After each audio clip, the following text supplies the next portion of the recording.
কল্যাণী ইউনিভার্সিটির অন্তর্গত ফিফথ সেমিস্টারে যে সমস্ত ছাত্রছাত্রী কল্যাণী ইউনিভার্সিটির অন্তর্গত ফিফথ সেমিস্টারে যে সমস্ত ছাত্রছাত্রী পড়াশোনা করছো তোমাদের জন্য এই ভিডিওটি অবশ্যই ভিডিওটি শেষ পর্যন্ত দেখবে।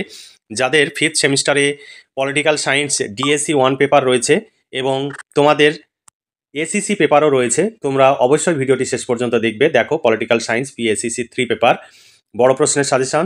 তোমাদের সিলেবাসে রয়েছে Democratic awareness with legal literacy, 5 ও 10 মার্কের প্রশ্নের সাজেশন 2023-24।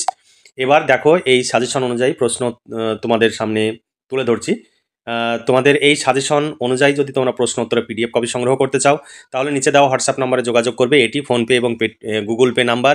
এই নাম্বারে পেমেন্ট করে তোমাকে পেমেন্টের অরিজিনাল রিসিপ্ট কপিটি হোয়াটসঅ্যাপ নাম্বারে পাঠিয়ে দেবে তাহলেই, এবং বিষয়টি লিখে দেবে, সঙ্গে সঙ্গেই তোমাকে প্রশ্ন উত্তরে পিডিএফ কপি পাঠিয়ে দেওয়া হবে। তবে কোনো কোনো ক্ষেত্রে দেরি হতে পারে, কারণ সব সময় আমি মোবাইল কাছে না থাকতে পারে বা বিজি থাকার কারণে বা রাস্তায় চলন্ত অবস্থাতে হয়তো তোমাদের 10 মিনিট বা 15 মিনিট বা 20 মিনিট পিডিএফ কপি সেন্ড করতে দেরি হতে পারে। তোমরা কোনো চিন্তা করবে না, ঠিক নোটস তোমরা পেয়ে যাবে।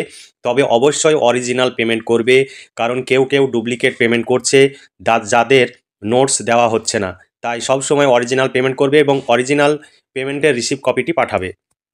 দেখো, সংবিধান থেকে প্রশ্ন 1 নম্বর 21 নম্বর ও অনুচ্ছেদের তাৎপর্য সংক্ষেপে আলোচনা করো। 2 নম্বর প্রশ্ন, মৌলিক কর্তব্যের উপর একটি সংক্ষিপ্ত টিকা লেখো।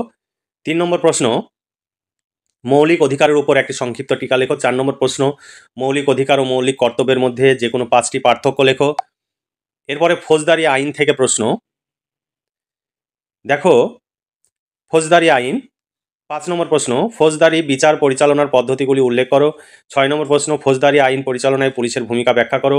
7 নম্বর প্রশ্ন, মহিলাদের যৌন হেনস্থা সংক্রান্ত বিশাখা নির্দেশিকার মূল বৈশিষ্ট্যগুলি উল্লেখ করো। 8 নম্বর প্রশ্ন, ভারতের ফৌজদারি বিচার ব্যবস্থার কার্যনির্বাহকের সম্প্রসারিত গুরুত্বপূর্ণ ভূমিকা ব্যাখ্যা করো। 9 নম্বর প্রশ্ন, ভারতের সমাজে মহিলাদের বিরুদ্ধে হিংসার বিভিন্ন দিকগুলি বিশ্লেষণ করো। 10 নম্বর প্রশ্ন, এফআইআর এর পূর্ণ রূপটি লেখো। এফআইআর দাখিল করার প্রক্রিয়াটি সংক্ষেপে আলোচনা করো। এরপরে মানবাধিকার ও সাইবার অপরাধ থেকে প্রশ্ন। 1 নম্বর প্রশ্ন, ভারতে মানবাধিকার রক্ষায় নাগরিক সমাজের অসরকারি সংগঠনের প্রভাব সম্পর্কে সমালোচনামূলক আলোচনা করো।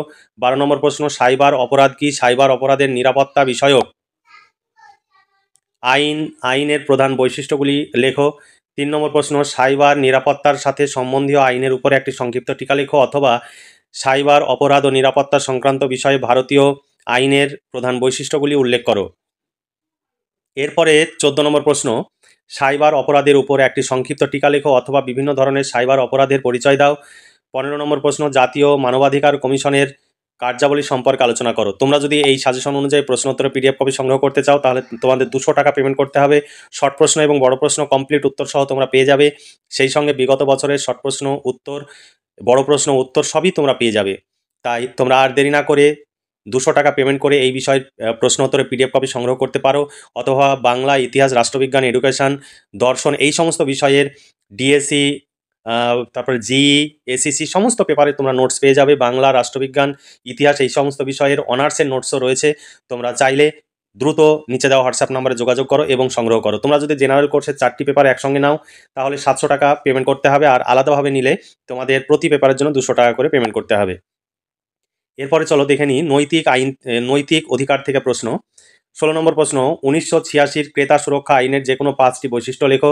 17 নম্বর প্রশ্ন, 2019 সালের ক্রেতা সুরক্ষা আইন সম্পর্কে যা জানো লেখো। এরপরে কোর্ট ও ট্রাইব্যুনাল ব্যবস্থা থেকে প্রশ্ন।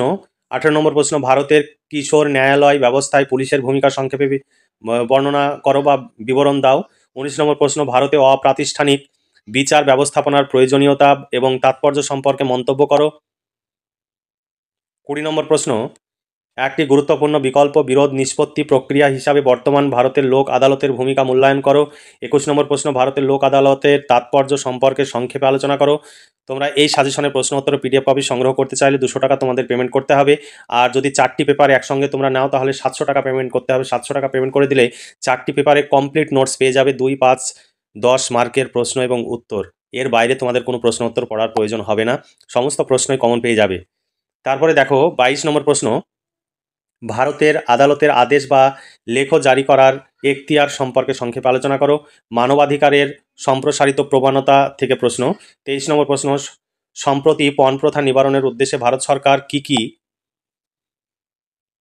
বড় পদক্ষেপ নিয়েছে সেই সম্পর্কে আলোকপাত করো। 24 নম্বর প্রশ্ন, সন্ত্রাসবাদ প্রতিরোধ আইন বা পিওটিএ কি? পোটা বা সন্ত্রাসবাদ প্রতিরোধ আইনের রক্ষা কবচ সম্পর্কে সংক্ষেপে আলোচনা করো। 25 নম্বর প্রশ্ন, রাজ্য মানবাধিকার কমিশনের কার্যাবলী সম্পর্কে আলোচনা করো। এই ছিল তোমাদের সাজেশন ভিত্তিক প্রশ্ন, তবে যেগুলো স্টার চিহ্ন দেওয়া রয়েছে সেগুলো বেশি ইম্পর্টেন্ট, যেগুলো বেশি স্টার চিহ্ন দেওয়া রয়েছে সেগুলো বেশি ইম্পর্টেন্ট। তোমরা চাইলে এই প্রশ্ন উত্তরের পিডিএফ কপি আজই সংগ্রহ করো এবং পরীক্ষার জন্য প্রস্তুতি নাও। এখানে 2022 সালে কি প্রশ্ন পড়েছিল সেটিও দেওয়া রয়েছে, তারপরে পরপর সিরিয়াল অনুযায়ী প্রশ্নের উত্তর রয়েছে এবং প্রশ্নের উত্তরগুলো খুব সুন্দর করে পয়েন্ট আকারে লেখা রয়েছে, যাতে তোমরা অতি সহজে মুখস্থ করতে পারবে এবং পরীক্ষার জন্য প্রস্তুতি নিতে পারবে। এখানে দেখতে পাচ্ছ সেই পিডিএফ কপি, কারণ এই পিডিএফ কপি তোমরা পাবে এইভাবেই পাবে, তবে এর সঙ্গে ওয়াটারমার্ক যুক্ত থাকবে, চ্যানেলের নাম যুক্ত থাকবে। তাহলে আজকে এই পর্যন্তই। তোমরা ভালো থেকো, সুস্থ থেকো এবং খুব ভালোভাবে পড়াশোনা করে পরীক্ষার জন্য প্রস্তুতি নাও। এই শুভকামনা জানিয়ে আজকের ভিডিওটি এখানে সমাপ্তি ঘোষণা করছি।